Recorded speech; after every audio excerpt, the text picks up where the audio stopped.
It's very easy when economies are not doing well, where there's a lack of political stability, for corruption to be swept under the rug.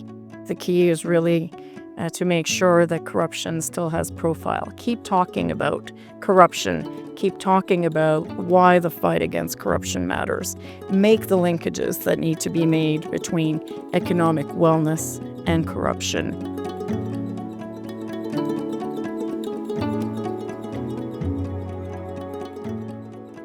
Thank you for joining us today as we mark this significant moment for the OECD and for the global fight against foreign bribery. The convention entered into force in February 1999, and it is the first legally binding international agreement that focuses exclusively on the bribery of foreign government officials in international business transactions. Over the past quarter century, the Convention and the Working Group on Bribery, which brings together its 46 state parties, have established a rigorous framework for countries to fight foreign bribery. The Anti-Bribery Convention has been in place for 25 years. In your view, what are the significant achievements so far? I think the most important achievement is that the convention set a common legislative framework for countries in terms of fighting corruption in respect of foreign business transactions. I think some of the really important achievements have to do with the dynamic around the table of the working group, particularly around peer monitoring, but also, just as importantly, around peer learning. What do you see as the most pressing or most difficult obstacles, and how do you think that the working group can overcome them? I think the first obstacle that seems to be commonly felt is a question of putting priority on enforcement of corruption, whether that's domestic or, more importantly for us, foreign. The reality is that governments are pushed and pulled in many directions at this point. The economy has been difficult, and it's very easy for the parties to lose focus on the importance of fighting corruption. Whistleblowers are extremely important to detecting corruption. The reality is that from a law enforcement perspective, detection can be very difficult unless you have someone who's inside the company who's prepared to come forward. And it will be important for us to make sure that whistleblowers feel they have a safe place to go with each of the parties to the convention.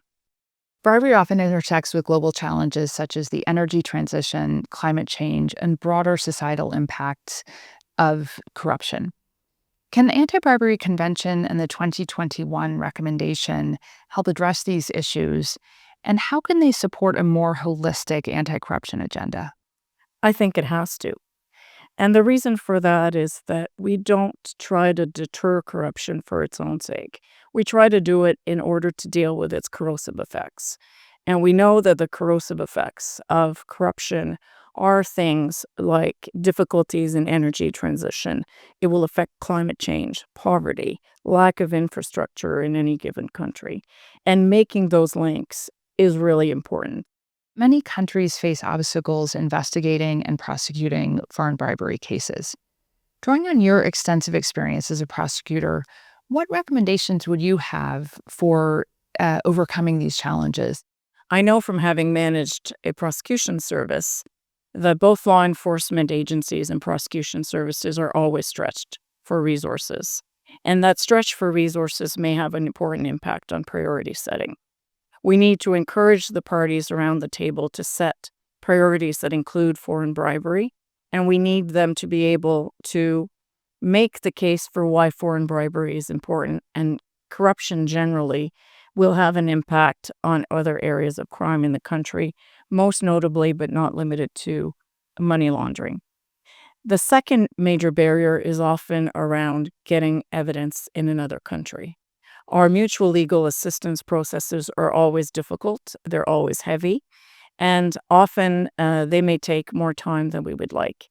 It's important to encourage prosecution services to have links with each other, to be able to contact each other early on at the investigative stage, to start talking about the evidence that they may need to acquire and get any advice at the earliest stage possible on how to do so. Thirdly, these cases are long. They can be extremely painful to prosecute. It does help if you have whistleblowers, and you may or may not in any particular case. Generally, economic crime cases take a long time to prosecute, and it's important to have good case management procedures in your service in order to manage the file as it goes forward. Where I think we can help at the working group is really in creating bonds between various countries that may have to work together. We can help in engaging with the wider prosecution community around the world. And we can certainly help in terms of peer learning. I would say that as we're going forward to phase 5, it would be very important to hear from stakeholders as much from the business world as from other international organizations and academia, journalists, what they have found useful in our previous reports, what they would like to see done differently, and whether we adopt that or not is entirely up to us, but I think that feedback will be crucial. How do you see the Working Group on Bribery maintaining or increasing its role as a global leader in anti-corruption efforts amid increasing geopolitical complexities? Oddly, I wonder if the issue is maintaining or reasserting.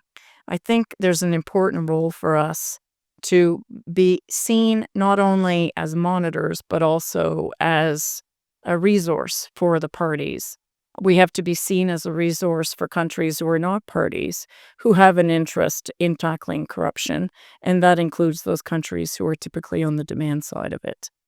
So my last question, if you could issue a call to action to the audience here today, whether it's government officials, private sector, or civil society representatives, what would it be? I think the key is really to make sure that corruption still has profile. Keep talking about corruption. Keep talking about why the fight against corruption matters.